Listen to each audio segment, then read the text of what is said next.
आज हम रोजगार मेले की एक और नई कड़ी की शुरुआत करने जा रहे हैं। एक बार फिर 51,000 से अधिक युवा अपने नियुक्ति पत्र पाकर सरकार के विभिन्न मंत्रालयों और विभागों में अपनी सेवाओं से विकसित भारत की यात्रा को मजबूती देंगे। जितेंद्र सिंह जी से अनुरोध करती हूँ कि वे अपना स्वागत संबोधन दें। परम आदरणीय प्रधानमंत्री जी, अपने बहुमूल्य समय में से कुछ एक क्षण निकालकर आपने हमारे बीच रह करके हमारी हौसला अफजाई की है। आपका बहुत बहुत आभार। 22 अक्टूबर सन 2023 को आपके द्वारा प्रारंभ किए गए रोजगार मेले के इस क्रम में आज हम 19वां अंक लेकर के उपस्थित हैं। यदि अभी तक हुए 19 रोजगार मेला के कार्यक्रमों का आकलन किया जाए तो समझ में आता है कि रोजगार मेला के इस क्रम के परिणाम स्वरूप जहां एक और नियुक्ति सरकारी नौकरियों में होने वाली नियुक्तियों में संख्या में वृद्धि हुई है, वहां साथ ही साथ नियुक्ति प्रणाली में पारदर्शिता भी आई है। और इतना ही नहीं, साथ ही साथ जो नियुक्ति प्रक्रिया है उसमें भी टाइम लाइन अथवा समय सीमा का अनुशासन बढ़ा है।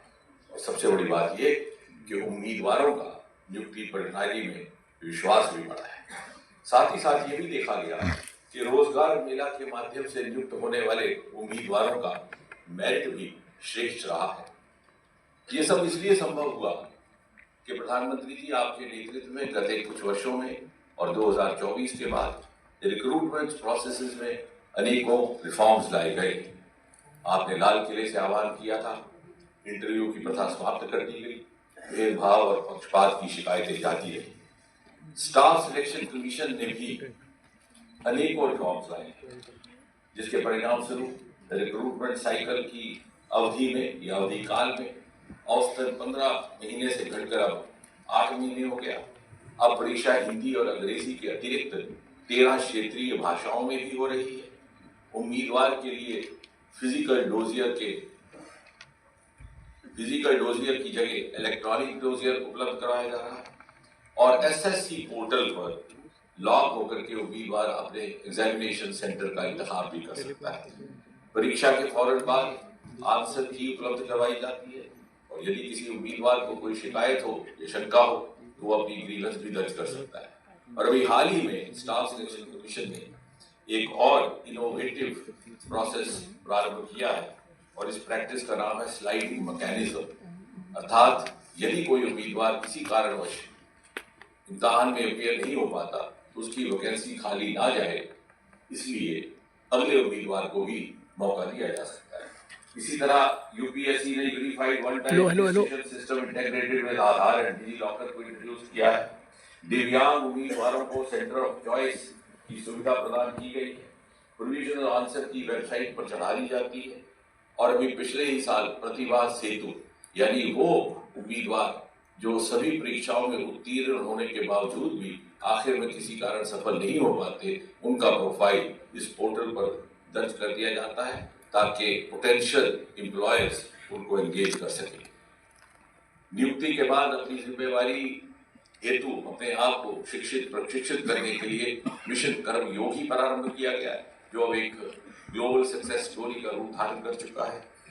इस मिशन कर्मयोगी के अंतर्गत आई गॉट प्लेटफॉर्म पर अभी तक 1,64,00,000 उम्मीदवार रजिस्टर हो चुके हैं और 4,776 से अधिक कोर्सेज उपलब्ध हैं। आज भी आपके द्वारा नियुक्ति पत्र प्राप्त करते ही प्रत्येक उम्मीदवार को साथ ही साथ मिशन कर्मयोगी प्रारंभ का विकल्प भी प्रदान कर दिया जाएगा। आपके रोजगार मेला के इस प्रयोग से प्रेरित होकर के अनेकों राज्य सरकारों ने भी प्रांतीय स्तर की नियुक्तियों के लिए इस प्रकार के रोजगार मेला का क्रम प्रारंभ किया है। उत्तर प्रदेश, राजस्थान, बिहार, असम, महाराष्ट्र, गुजरात, उत्तराखंड, उड़ीसा, हरियाणा, मध्य प्रदेश, त्रिपुरा इत्यादि राज्यों में अभी तक हुए रोजगार मेला के माध्यम से 5.5-6 लाख से अधिक नियुक्तियां की गई हैं। इसका नतीजा ये भी हुआ है प्रधानमंत्री जी कि देश भर में युवाओं में एस्पिरेशनल सर्ज देखने को मिल रहा है। अब बहुत सारे नौजवान सरकारी नौकरी के बाहर के विकल्पों की तरफ भी रुझान करने लगे हैं। उदाहरण के तौर पर स्टार्टअप्स की संख्या 2,26,719 तक पहुंच गई है और इन स्टार्टअप्स के माध्यम से जनरेट होने वाली जॉब्स की संख्या 23 से 24 लाख, पेटेंट्स की संख्या 1,10,000 से अधिक। हम तीसरे दर्जे पर खड़े हैं जहां तक स्टार्टअप्स का ताल्लुक है और छठे दर्जे पर खड़े हैं दुनिया में जहां तक पेटेंट्स का ताल्लुक है। और महत्वपूर्ण बात ये कि इसमें से 55% से अधिक पेटेंट रिजाइडिंग इंडियंस के हैं, यही पले बले, यही उनका शिक्षण प्रशिक्षण हुआ, यही शोध किया और यहीं से पेटेंट दर्ज करवाया। आज भी इस समय देश के 47 भिन्न स्थानों पर इस प्रकार का आयोजन किया जा रहा है। पहले की तरह आज भी आपके द्वारा बटन दबाते ही 50,000 से अधिक नियुक्ति पत्र एक साथ जारी कर दिए जाएंगे, जिनमें से 50% से अधिक रेल विभाग से ताल्लुक रखते हैं, जो इस बात की भी निशानदेही करता है कि किस तेज रफ्तार से मुल्क में आज रेल का विस्तार हो रहा है, खासतौर उन इलाकों में जहां कभी किसी ने कल्पना न की थी। अभी पिछले ही साल आपने दरियाए चढ़ाव पर दुनिया के सबसे ऊंचे रेल पुल का लोकार्पण किया और कश्मीर घाटी को जाने वाली वंदे भारत की फ्लैगिंग ऑफ भी की। अंत में केवल इतना कहना है कि आज जबकि हर एक योजना की कल्पना विकसित भारत के लक्ष्य को मद्देनजर रख करके की जाती है, तो ऐसे में ये युवा जब आपके हाथों से नियुक्ति पत्र प्राप्त करेंगे तो साथ ही साथ उन्हें सन 2047 के भारत के निर्माण की जिम्मेवारी भी सौंपी जाएगी। परमात्माओं को सामर्थ्य दे, उनको क्षमता दे, इसी कामना के साथ एक बार पुनः आपका बहुत बहुत धन्यवाद।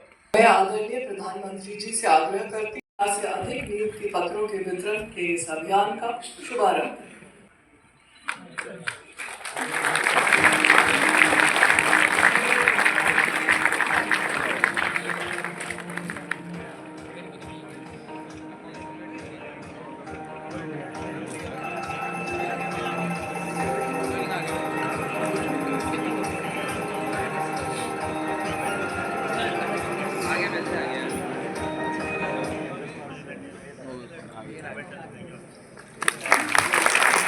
मैं आदरणीय प्रधानमंत्री से आग्रह करती हूँ कि रोजगार मेले के इस अवसर पर अपने आशीर्वाद वचनों से हम सबको अनुग्रहित करें।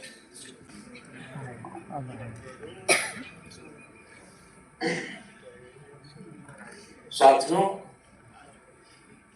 आज देश भर के हजारों युवाओं के लिए बहुत ही महत्वपूर्ण दिवस है। आज 51,000 से ज्यादा युवाओं को सरकारी नौकरी का नियुक्ति पत्र मिला है। आज आप सभी देश की विकास यात्रा में अहम भागीदार बन रहे हैं, जिम्मेवार भागीदार बन रहे हैं। Railway, banking, defence, health, education और दूसरे कई क्षेत्रों में आप सभी हटा लो यार नई जिम्मेदारियां संभालने जा रहे हैं। आने वाले वर्षों में विकसित भारत के संकल्प को सिद्ध करने में आप सभी महत्वपूर्ण भूमिका निभाने वाले हैं। साथियों, यहां तक पहुंचने के लिए आप सभी ने लंबी तैयारी और कड़ा परिश्रम जरूर किया होगा। इस उपलब्धि के लिए मैं आपको भी और आपके परिवारजनों को भी बहुत बहुत बधाई देता हूं। आपको यहाँ तक पहुंचाने में आपके माता पिता और परिवार का योगदान कम नहीं होता है, लेकिन इतना भी नहीं है कि जैसे परिवार का योगदान होता है, समाज का भी बहुत बड़ा योगदान होता है हमें यहाँ पहुंचाने के लिए। हम सिर्फ अपने कारण नहीं पहुंचते, सिर्फ अपने परिवार के कारण नहीं पहुंचते, इस विशाल देश के 140 करोड़ नागरिकों के योगदान का भी बहुत बड़ा महत्व होता है। और इसलिए हमारा दायित्व खुद के प्रति, खुद के परिवार प्रति, वैसे ही संपूर्ण समाज के प्रति भी रहता है। और मुझे विश्वास है कि इन सभी कामों के लिए आप अपने आप को और अधिक योग्य बनाएंगे। मैं आपको बहुत शुभकामनाएं देता हूं। साथियों, आप सबको पता है, अभी 2 दिन पहले ही मैं 5 देशों की यात्रा कर करके लौटा हूं। कहने पर तो ये सिर्फ 5 देशों की यात्रा थी, लेकिन इस दौरान मेरी दर्जनों देशों की बड़ी बड़ी कंपनियों के लीडर से बातें हुई, विस्तार से चर्चा हुई, मुलाकात हुई, और हर जगह मैंने एक बात समान रूप से महसूस की है। दुनिया भारत के युवाओं और भारत की टेक्नोलॉजिकल प्रोग्रेस को लेकर बहुत उत्साहित है। आज दुनिया भारत की विकास यात्रा का हिस्सा बनना चाहती है। भारत भी दुनिया के अलग अलग देशों के साथ पार्टनरशिप कर रहा है। इसका उद्देश्य यही है कि भारत के युवाओं को अवसर मिले, रोजगार मिले, उनका सामर्थ्य खिल उठे। साथ साथ मैं चाहता हूं मेरे देश के नौजवानों को ग्लोबल एक्सपोजर भी मिले। इस यात्रा के दौरान, अब जैसे नेदरलैंड की मैं बात करूं, तो नेदरलैंड के साथ सेमीकंडक्टर, वाटर, एग्रीकल्चर और एडवांस मैन्युफैक्चरिंग पर चर्चा हुई। स्वीडन के साथ आर्टिफिशियल इंटेलिजेंस, एआई और डिजिटल इनोवेशन, उस पर सहयोग की बहुत सारी बातें हैं। नॉर्वे के साथ ग्रीन टेक्नोलॉजी और मैरीटाइम कोऑपरेशन की बात आगे बढ़ी है। यूएई के साथ स्ट्रेटेजिक एनर्जी और टेक्नोलॉजी पार्टनरशिप पर महत्वपूर्ण समझौते हुए। इटली के साथ defence, critical minerals, science and technology ऐसे अत्यंत महत्वपूर्ण क्षेत्रों में पार्टनरशिप पर एग्रीमेंट हुए। साथियों, इन सारे एग्रीमेंट का सीधा लाभ भारत के युवाओं को मिलने वाला है। और आपने देखा ये सारे विषय एक उज्जवल, समर्थ भारत के भविष्य की गारंटी लेकर के आते हैं। क्योंकि हर नया निवेश, हर टेक्नोलॉजी पार्टनरशिप, हर इंडस्ट्रियल कोलैबोरेशन भारत के युवाओं के लिए नई अपॉर्चुनिटी तो लेकर के आता ही है, लेकिन अनगिनत नए अवसर तैयार करता है। मेरे नौजवान साथियों, हमें याद रखना है, ये वो सेक्टर्स हैं जिनमें आने वाला इन्वेस्टमेंट और पार्टनरशिप आने वाले 3-4 दशक की ग्लोबल ग्रोथ को ये शेप करने वाली इंडस्ट्री तैयार करेगी। और निश्चित तौर पर भारत के युवाओं की इसमें बहुत बड़ी भूमिका होगी। साथियों, भारत किस तरह दुनिया का एक भरोसेमंद सप्लाई चेन पार्टनर बन रहा है, इसका मैं आपको एक उदाहरण देता हूं। जैसे नेदरलैंड की सेमीकंडक्टर कंपनी, आप में से बहुत लोग इस नाम से परिचित होंगे, ASML। ASML के साथ भारत की टाटा कंपनी का एग्रीमेंट है।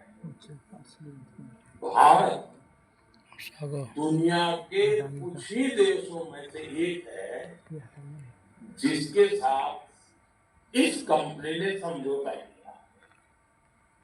ASML टाटा इलेक्ट्रॉनिक्स के बीच के अकेला समझौता ही भारत में रोजगार के अनगिनत नए मौके बनाएगा और भारत को एक नेक्स्ट जनरेशन टेक्नोलॉजी में प्रवेश द्वार खोल देगा। ऐसे ही स्वीडन के साथ टेक्नोलॉजी और AI पार्टनरशिप, यूएई का साथ सुपर कंप्यूटिंग कोऑपरेशन भारत की टेक्नोलॉजी क्षमता को बहुत मजबूत करने वाले हैं।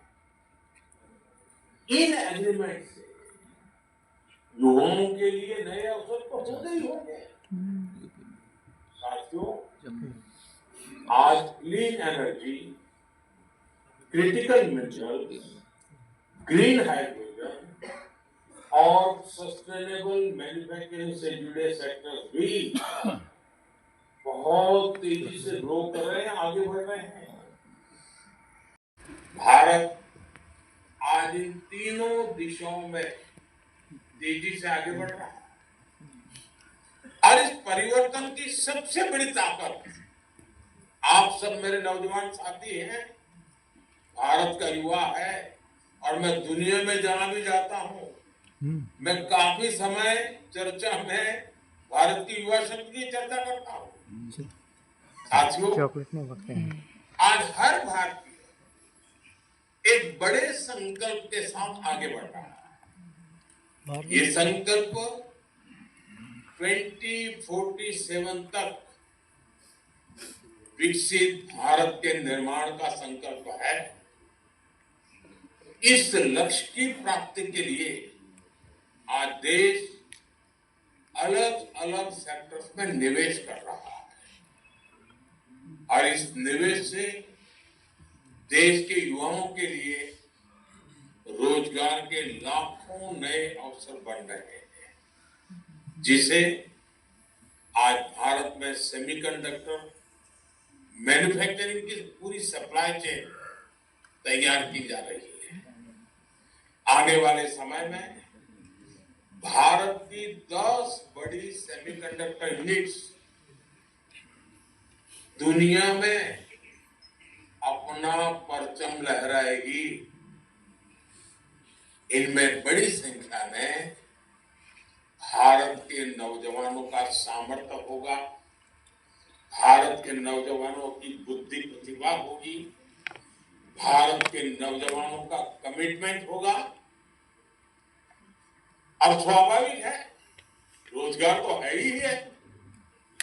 भारत आज शिप बिल्डिंग से लेकर शिप रिपेयरिंग और ओवरहोलिंग का भी इकोसिस्टम विकसित कर रहा है। इसके लिए करीब 75,000 करोड़ रुपए, 75,000 करोड़ रुपए का निवेश किया जा रहा है। इसी तरह भारत में ही हम पूरा MRO इकोसिस्टम यानी मेंटेनेंस, ओवरहॉल और रिपेयर फैसिलिटी तैयार कर रहे हैं। इससे देश के एविएशन सेक्टर को बहुत मदद मिलने वाली है और भारत के युवाओं के लिए रोजगार का नया सेक्टर तो खुलना ही खुलना है। साथियों, भारत आज एक बड़ा इलेक्ट्रॉनिक्स मैन्युफैक्चरर है और हम इलेक्ट्रॉनिक्स से जुड़ी कंप्लीट वैल्यू चेन भारत में ही बना रहे हैं। इसके लिए जो पीएलआई स्कीम चल रही है उससे देश में रिकॉर्ड इलेक्ट्रॉनिक्स प्रोडक्शन हो रहा है। जल जीवन मिशन से नल से जल पहुंचाना, मैं अभी देख रहा था कि मैं चाहता था शहरों में पीएनजी के कनेक्शन बढ़े, तो मुझे प्लम्बर नहीं मिल रहे, कमी पड़ रही थी, क्योंकि जल जीवन के मिशन में कई सारी बड़ी संख्या में प्लम्बर वहां लगे हुए थे। अब इधर मुझे एनर्जी के लिए बड़े शहरों में पीएनजी के कनेक्शन तेजी से बढ़ा रहे थे। तब कल्पना कर सकते हैं कि कभी कभी तो लोगों की जरूरत पड़े तो लोग कम पड़ जाते हैं। साथियों, इन बदलावों का असर सिर्फ सामान्य नागरिकों की सुविधाओं तक सीमित नहीं रहता। कारपेंटर भी प्लम्बर बन जाता है। गांव तक सड़क पहुंची तो मार्केट तक आना जाना आसान हुआ। अच्छा। बिजली की सुविधा बेहतर हुई तो छोटे उद्योग धंधे आगे बढ़ने लगे। अच्छा। गांव में भी एग्रीकल्चर में वैल्यू एडिशन होने लगा। पहले तो वो लाल मिर्ची बेचते थे, अब बिजली आई तो लाल मिर्ची का पाउडर बनाते हैं, पाउडर बना करके पैकेट बनाते हैं, पैकेट बना करके बेचते हैं, तो उनका लाभ उठा सके और देश के युवाओं को अपनी प्रतिभा दिखाने का पूरा मौका मिले। इसलिए स्किल डेवलपमेंट, इंडस्ट्री एजुकेशन और फ्यूचर टेक्नोलॉजी पर लगातार जोर दिया जा रहा है। आईआईटी को मॉडर्न बनाया जा रहा है। नेशनल स्किल ट्रेनिंग इंस्टीट्यूट्स को मजबूत किया जा रहा है। पीएम सेतु जैसे अभियान इसी दिशा में काम कर रहे हैं। साथियों, पिछले कुछ वर्षों में देश में सेल्फ एम्प्लॉयमेंट और एंटरप्रेन्योरशिप की एक नई संस्कृति विकसित हुई है। भारत दुनिया का तीसरा सबसे बड़ा स्टार्टअप इकोसिस्टम है। देश में 2,30,000 से ज्यादा, ये आंकड़ा याद रखिए, 2,30,000 से ज्यादा रिकॉग्नाइज्ड स्टार्टअप्स हैं। अब उसमें भी दो चार नौजवान भी जुड़े हुए होते हैं। अहम बात ये है कि ये बदलाव सिर्फ बड़े शहरों तक सीमित नहीं है और मुझे इसका सबसे ज्यादा आनंद, आजकल तो टीयर 2 और टीयर 3 शहरों के युवा भी बहुत बड़ी संख्या में स्टार्टअप और इनोवेशन की दुनिया में अपना ताकत दिखा रहे हैं। उनके सामर्थ्य की नोट लेनी पड़ रही है। ये परिवर्तन अब देश की अर्थव्यवस्था का महत्वपूर्ण हिस्सा है। इस बदलाव में हमारी नारी शक्ति की भूमिका भी लगातार बढ़ रही है। आज बड़ी संख्या में विमेन लेड स्टार्टअप्स, ये जो सुनते हैं ना, मन गर्व से भर जाता है। मैं तो दुनिया के लोगों को बताता हूँ कि हमारे यहाँ स्टार्टअप में महिलाओं की बहुत बड़ी भूमिका बढ़ रही है। बहुत बड़ी मात्रा में महिलाएं आगे आ रही है।